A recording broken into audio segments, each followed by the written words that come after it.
Kamaru Usman just destroyed Joaquin Buckley in vintage fashion. I mean, I can't say I didn't see this coming. It was pretty obvious this is what was going to happen. You can look at my videos, my breakdowns throughout the week. I saw this coming from a mile away, and clearly not a lot of people did. But overall, this card was very subpar, I'd say. Not the most entertaining, but definitely some highlights. I'm going to go through, give my reactions to all the fights, and see what's next for some of these guys on the card. Again, Joaquin Buckley versus Kamaru Usman. Very, very dominant fight from Usman. Clearly won 4 rounds. Arguably had 2 10-8 rounds, being round 1 and round 2. But judges are very picky with which rounds they give 10-8s to, even though it's just defined as rounds that the opponent doesn't put up any solid offense, which would be round 1 and round 2. Anyways, Usman dominated. Didn't really want to test out the striking. He just wanted to secure a win. Fair enough, and he got that. He got the monkey off his back, whatever that meant, and he looked good doing it. I just don't see how people were picking Buckley after seeing him get taken down by Colby twice on his back and controlled there. How are they picking Buckley after seeing that? And then who were Buckley's legitimate wins? A washed Wonderboy, washed Colby, washed Luque. Like, bro, come on. Why were we putting so much stock into this guy? I'm not going to say we. Why were you putting so much stock into this guy? He hasn't even proven anything yet. He's getting a doctor stoppage over Colby Covington, dude. People would talk about that fight as if Colby Covington got knocked out cold and it was a domination. No. 2 10-9 rounds and getting held on your back twice is not domination. It's just not the definition. That's not what domination means. And people saw that and thought Buckley would run through Usman for whatever reason. Buckley's striking didn't even look as good as people are saying in this fight. People are saying, oh, Usman was in so much danger on the feet. Buckley's literally just a block breaker, like one of those annoying people you play in UFC 5. He just spams you. He always, 99% of his shots just hit your guard and nothing gets through. But since he blitzes and makes loud grunts when he throws punches, all of a sudden it's world-class striking. Like, dude, this is the reason he was getting punished by Wonderboy. And then, like I said, when he blitzes in, he was going to get taken down. And he got taken down multiple times easily, sometimes without the blitz. So Buckley his wrestling was way overrated. His striking's way overrated. The blitz style, again, yeah, he throws high volume. His cardio looked really good, I'll say that. Buckley's cardio looked amazing. He came out in round 5 throwing very hard shots still. But, again, his striking is not efficient. It's not effective. It's just spamming the guard. He's hitting Usman's arms, bro. He's not even hitting Usman. And like I said in my breakdown, he didn't really have the ability to hurt Usman. Usman has a good chin. He has good defense. And Buckley's just not, I don't know, dude. You guys were just overrating the crap out of him. Next, either you do an Usman title shot, and I know that might sound crazy, but then again, Usman was demolishing Edwards until that head kick. He was up 3-1. He then lost, which arguably should have been a draw, the trilogy with Edwards, because Edwards was fouling so much and got a point deduction. So that could have been a draw. And then he had arguably a draw or a win against Hamzat, up a weight class, on short notice. Gave Hamzat his hardest test in the UFC yet. His hardest test in his career, on short notice. Again, up a weight class, so you don't understand how crazy that is. And he survived Hamzat's onslaught, was able to rally back in those second and third rounds. And people thought that going against a guy 20, 30 pounds smaller than Hamzat, wrestling that's not even close to being on Hamzat's level, they thought he would be able to stuff all of Usman's takedowns. Bro, come on. You could read right through this one. It was clear as day. And then he just got a win over the hottest contender in the welterweight division. Oh yeah, and before the Edwards fight, he was in talks of being the welterweight GOAT and number 1 pound for pound. So I don't think giving him a title shot is the most ridiculous thing to say. I think it's honestly fair, and I think him versus Makhachev would be a dream matchup. It's going to be like the poor man Khabib versus GSP. People wanted to see Khabib versus Usman. That fight would be crazy. To be honest, I don't know how he does against JDM.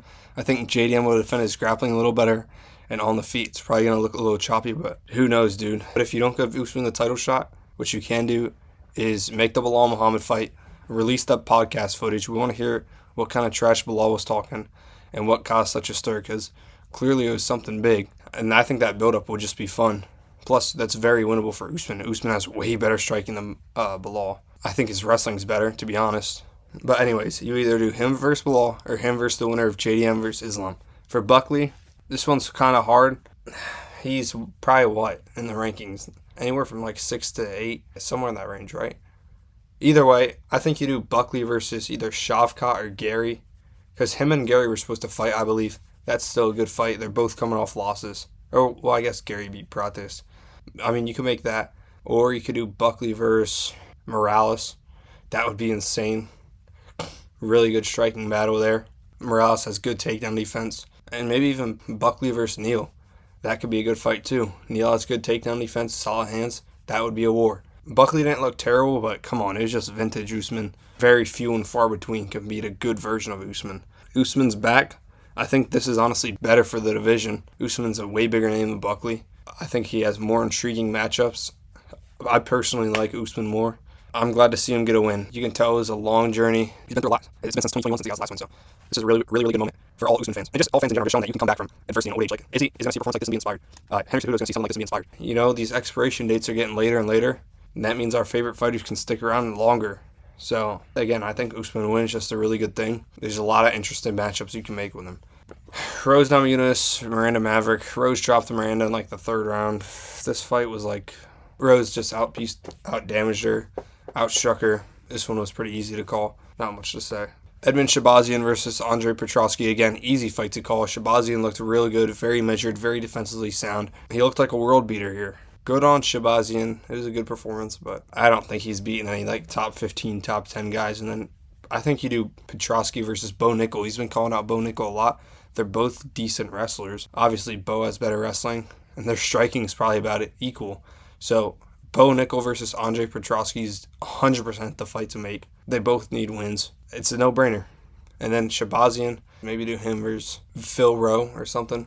That could be a good fight. Cody Garbrandt with the lowest fight IQ and most terrible performance I've ever seen. I really put a lot of stock into Cody. I was thinking he would get this one done. You know, he's got good grappling, which he showed in this fight. More power than Barcelos, which he showed. I thought he'd be able to get it done, but clearly Barcelos had a Merab Dvalishvili game plan, and he just shut Cody down kind of in that second and third round. Cody did exactly what he needed to do in that first round, but after that first round, he just shut down. Completely shut down. Sold me so hard. Watching that second and third round just grinded my gears. Let's just put it like that. What do you do next with Cody? Look, at this point in time, there's 0% chance of him coming back or ever even sniffing the top 5, let alone top 10. Do him versus Peyton Talbot. And then for Barcelos, Jonathan Martinez or something. Mansour Abdulmalik versus Brundage. What a boring performance from both of these men. Round 3, they actually came out and threw hands, and what do you know? Mansour was actually able to do something when he came out aggressively, and Brundage was not. Then it ended in a head clash. Mansour dropping Brundage in that third round before the head clash. Won him the fight pretty much. They need to pay these fighters more for performance bonuses and knockouts or something, dude, because this system we got now ain't working, Chief. It's just not entertaining. I think this was like the worst fight stretch I've ever seen. These 3 or 4 fights from Cody Brundage all the way down to Chiesa and McGee. Those 4 fights, worst 4 fight stretch I've ever seen in my life. Metafield, Umar Sy, oh my gosh, Vegas completely lied to me. Completely lied to me. I knew Metafield had good power. I knew Metafield was a decent fighter. So I was tempted to pick him, but Vegas had it like minus 900 for Sy. I was like, all right, clearly there's something about the Sy guy that's impressive. No, not even close. He is the most overhyped. Bro, the only round he won is literally just holding Metafield against the cage. And then what do you think he does in that third round after he just finds success? He does what he did in the first round, which lost him the round. He just stands and strikes them instead of trying to go for a takedown. So, low fight IQ, bad striking. I don't even know what to say, bro. I'm at a loss for words. I thought it was a safe pick. It's just annoying because I thought he would be safe enough at least, but no. He just stunk it up real bad, Sy. Not impressed there. Paul Craig versus Rodolfo Bellato. Yeah, so I literally left to go do something during this fight. I was trying to get back in time, but push came to shove. I wasn't able to. And I come back, I see a no contest. I'm like, whoa, must have been an eye poke. Something crazy must have happened. Then I look at Twitter. I see all over Oscar Performance of the Year from Rodolfo Bellato. I watch it. This dude's falling down looking like this, the ref. Like, come on, bro. You did not get knocked out. You cannot protest while you're being... It made no sense. He's literally protesting while he's falling down. And then he goes limp. And then he wakes up and acts like he's in some crazy state of mind, like he just got the sense knocked out of him. And Paul Craig's just sitting there pleading with the ref. This is like the equivalent of missing a day of school just to find out that there's like a massive lunchroom fight. SEAL Team 6 had to be called in, and all this crazy stuff happened on the one day you missed. This is how I felt missing this fight, because the card wasn't that fun to begin with, and then I missed one fight, and there's some crazy stuff that happens. So I was pretty annoyed. Probably could have missed the Chiesa and McGee fight over this. But of course, I missed the one fight that actually had some dumb stuff happen. Chiesa versus McGee. If you didn't watch this fight, you didn't miss much. In fact, you didn't miss anything because nothing happened. Nothing significant. No one got hurt. No one did anything big. There's no takedowns landed. It was a light spar. And Chiesa outsparred him, I guess. I picked Chiesa. I thought Chiesa would win. Not in this fashion, but can't be totally mad because I got my pick right. Dude, what was this? What was this? I think you do Chiesa versus Colby. They were both on the Ultimate Fighter, and should be an easy enough layup for Colby. Then McGee. I say what's next for McGee is McGee versus a job application, because I don't see him lasting much longer in the UFC. So, yeah, this fight sucked. Not very entertaining. If you didn't watch it, you didn't miss anything. Malcolm Wellmaker cracked the chin of Chris Moutinho. First round knockout. Beautiful setup. Out cold. This dude is a problem. He's a real good fighter. Lots of power. Seems to be an entertaining personality. I'm really excited to see what this guy can do at bantamweight. He's 31, so the UFC's got to push him a little harder here. Do him versus Kyler Phillips or something, like a lower top 15 guy. He's ready. I guarantee you he's ready. His last two performances were so good. And like I said, he's a little older, 31. He doesn't have all the time in the world. And then Moutinho, you got to feel bad for the guy. I mean, he got called up on short notice, got to come back to the UFC after winning 5 fights in a row, 5 finishes, and he just gets starched brutally. UFC should give him another fight just for saving this one, and then after that they can cut him. Moutinho seems like a good dude. He really does. It's just too bad. I don't think his chin can hold up anymore. That beating he took from O'Malley was ruthless, and then you just saw what Wellmaker did to him.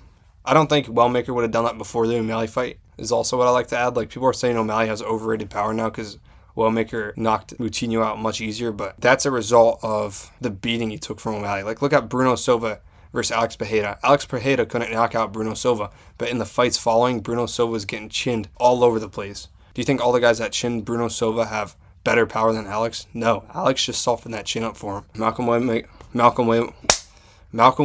looked good. Give him a top 15 guy. Cody Durden, Jose Ochoa. Again, easy one to call. Jose Ochoa had pretty good takedown defense from what I saw.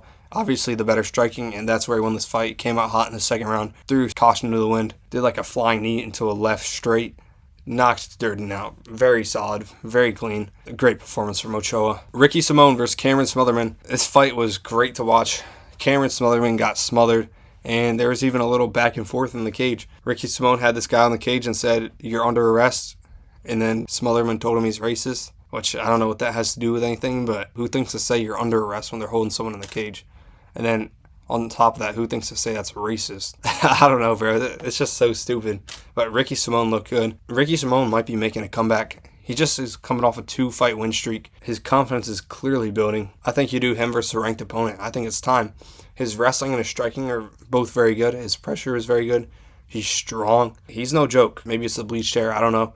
But he looked good in this fight. I think, again, it's time to give him a top 15 guy for sure. Phil Rowe versus Ange Loosa. I picked Ange Loosa, and he was winning. He was up 2-0, and then Phil Rowe caught him. Realistically, Ange Loosa did win the fight, but Phil Rowe caught him. On paper, though, Ange Loosa is the better fighter. 8 times out of 10, he wins that. But Phil Rowe got lucky this one time, so good on Phil. I don't know what else more to say. And then we got the People's Main Event, Jamie Lynn Horth versus Vanessa Demopoulos. And big surprise, I did not watch this. Well, first of all, I wasn't even home. Second of all, come on. But that was my reaction to Kamaru Usman versus Joaquin Buckley. Kamaru Usman's back, and you better get used to it because he's going to be sticking around for a while, I think. If you're still here, thank you for watching, and I'll see you soon.